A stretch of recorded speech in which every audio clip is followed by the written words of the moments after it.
Good day, brothers and sisters. I'd like to share to you a dream I had yesterday, early mornings of yesterday. These are the bits and pieces of it. It may not be in chronological order, but I pray that you will take this unto the Lord, our Abba Father Yahuwah. In the dream, I saw that it was dark outside and I wondered why there was minimal light coming from the moon.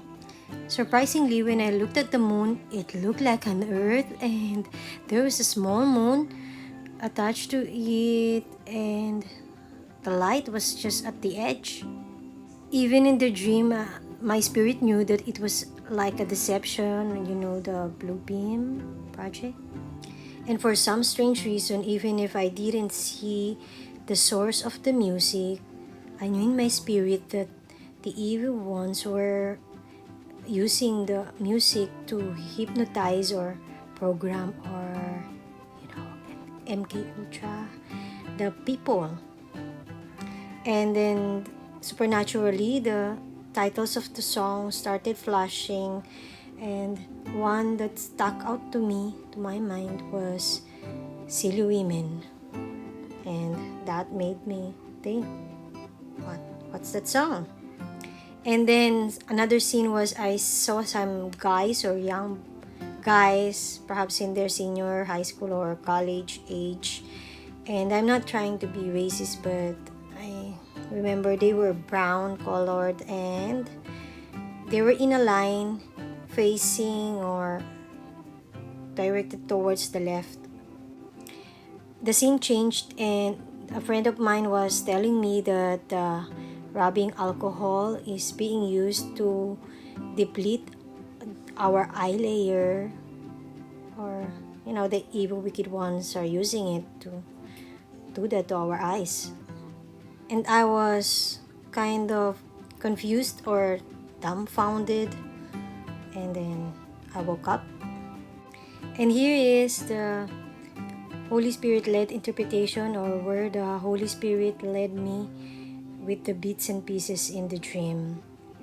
The song entitled Silly Women led me to search for it on YouTube, and I was led to the Snake song, interestingly, and checked on the lyrics, and it was something.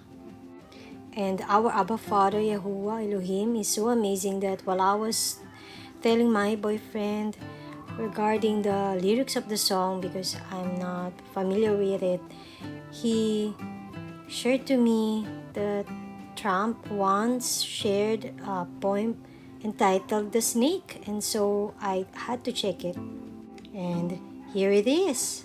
Called The Snake. So I have it. Does anybody want to hear it again? You sure?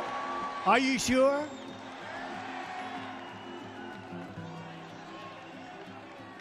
Okay. So let's dedicate this to General Kelly, the Border Patrol, and the ICE agents for doing such an incredible job. Right? This was written by Al Wilson a long time ago. And I thought of it having to do with our borders and people coming in. And we know what we're going to have. We're going to have problems. We have to very, very carefully vet. We have to be smart. We have to be vigilant. So here it is, The Snake. It's called The Snake. On her way to work one morning, down the path along the lake, a tender-hearted woman saw a poor, half-frozen snake. His pretty-colored skin had been all frosted with the dew. "Poor thing," she cried, "I'll take you in, and I'll take care of you." The border. "Take me in, O tender woman. Take me in, for heaven's sake. Take me in, O tender woman," sighed the vicious snake. She wrapped him up all cozy in a comforter of silk and laid him by her fireside with some honey and some milk. She hurried home from work that night, and as soon as she arrived, she found that pretty snake she'd taken in had been revived. Take me in, O tender woman. Take me in, for heaven's sake. Take me in, O tender woman, sighed that vicious snake. She clutched him to her bosom. You're so beautiful, she cried. But if I hadn't brought you in by now, oh heavens, you would have died. She stroked his pretty skin again and kissed him and held him tight. But instead of saying thank you, that snake gave her a vicious bite. Take me in, O tender woman. Take me in, for heaven's sake. Take me in, O tender woman, sighed the vicious snake. I have saved you, cried the woman, and you've bitten me, heavens why? You know your bite is poisonous, and now I'm going to die. Oh, shut up, silly woman, said the reptile with a grin. You knew damn well I was a snake before you took me in. It kind of fit the boys or guys that I saw in the dream as well, as they were directed towards the left. So Trump is like, using his influence as to pull the righties, the right-wing people towards the left. They're just two wings of the same bird. The left and right is just an illusion that they made to divide and conquer, and also to push their narratives, their agenda. And as for the music being used as programming or conditioning people, here's what I could share. Music is frequency programming. Music is frequency. What frequency are you being fed? If I play with those frequencies, right, I can target certain parts of the mind, target the frequency to go to certain parts of the mind, and I can literally, if I want you to astral project, or if I want you to go to sleep, or if I want you to go into a meditative state, I can make my music do that. The brain processes information electrically. It communicates with the cellular structure electrically, and it operates within a certain band of frequency. If you can broadcast frequencies carrying information, this technology has long been known, carrying information and perceptions within the frequency that the brain decodes information, the brain will decode those frequencies and will have those perceptions. You can externally influence people's perceptions externally by broadcasting these frequencies that we interact with, because we are antenna. The sad reality is that where we now play our music is in A440. Where did that come from? It used to be 417. A440 came in with the Roman Catholic Church. They suppressed the frequencies. They lost somehow the 152 of the best Gregorian chants, including the hymn to St. John the Baptist, which we've now recovered. That particular hymn was what triggered Dr. Palaio's investigation, looking for those frequencies of vibration by which the music was played. It was known as the most uplifting hymn of all the ages, the most spiritually uplifting hymn. Hymn to St. John the Baptist. It was played to 6 tones. These are those 6 tones. These are those 6 frequencies. And so the A440 is what now is the standard tuning. If you go A439, you're closer to one of the Creator's tones. If you go A441, you're closer to one of the Creator's original tones. That's how precisely it has been manipulated. To do what? To shut down the 95% of your brain, particularly the right brain that operates the heart-mind to the divine human community. You don't even know that you've been listening to the static your whole life. You don't even know what the true resonant frequency is because it has been kept. Now, of course, to really be effective, we need to use the proper words and phrases, scientifically selected. But that gives you the basic idea. We embed messages just below the threshold of perception, so they can go directly into the subconscious.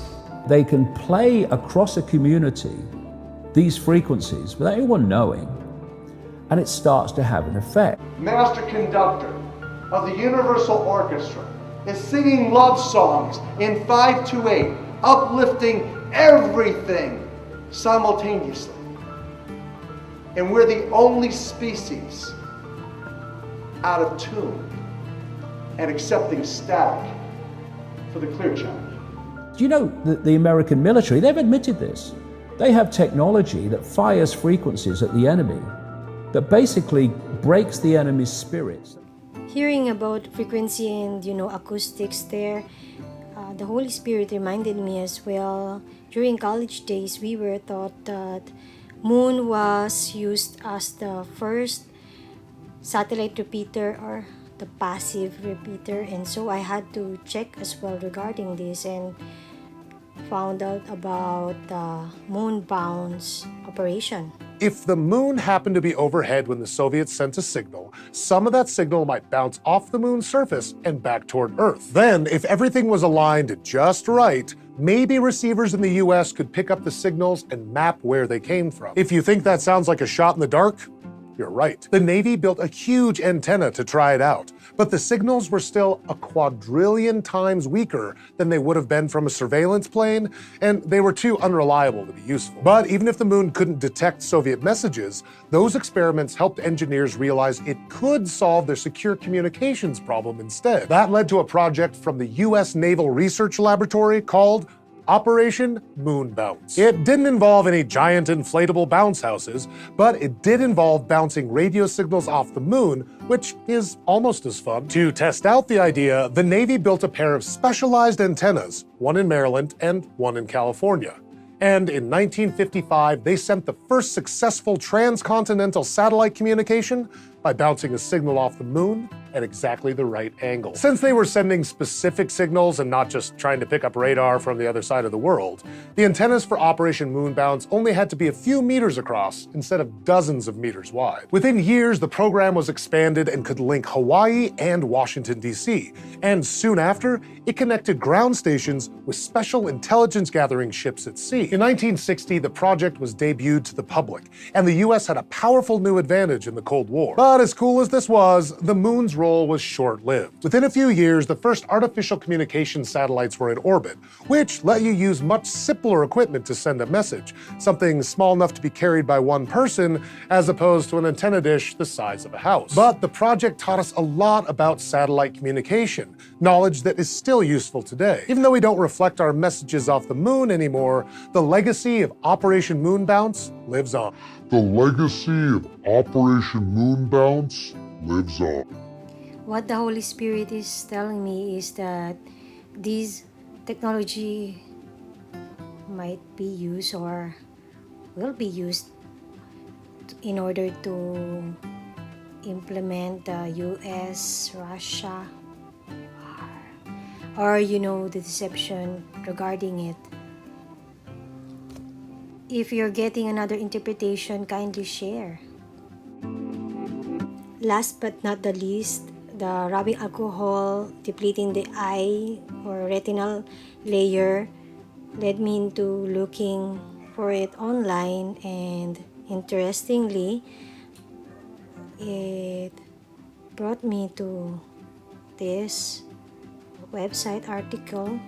Well, I didn't even read it, but just checked if there's word that will pop, and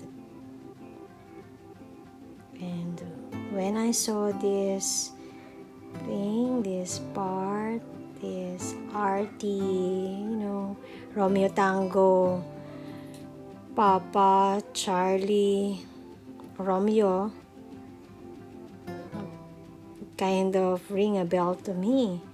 And also the Delta, Nancy, Alpha, with a small Charlie.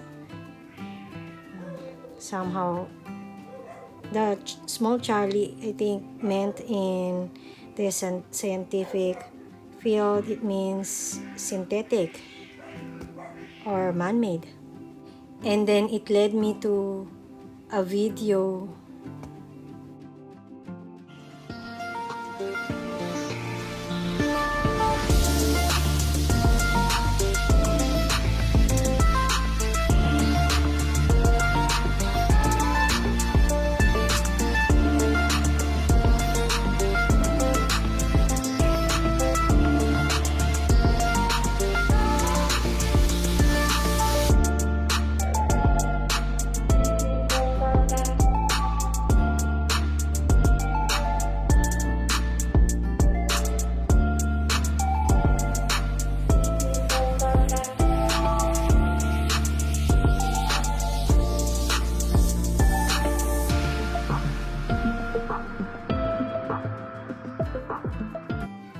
And then an aha moment, more than meets the eye. The all-seeing eye, the eye of Horus. There are lots of deception going on right now, but we walk by faith and not by sight. All glory to Yahweh Elohim. Shalom.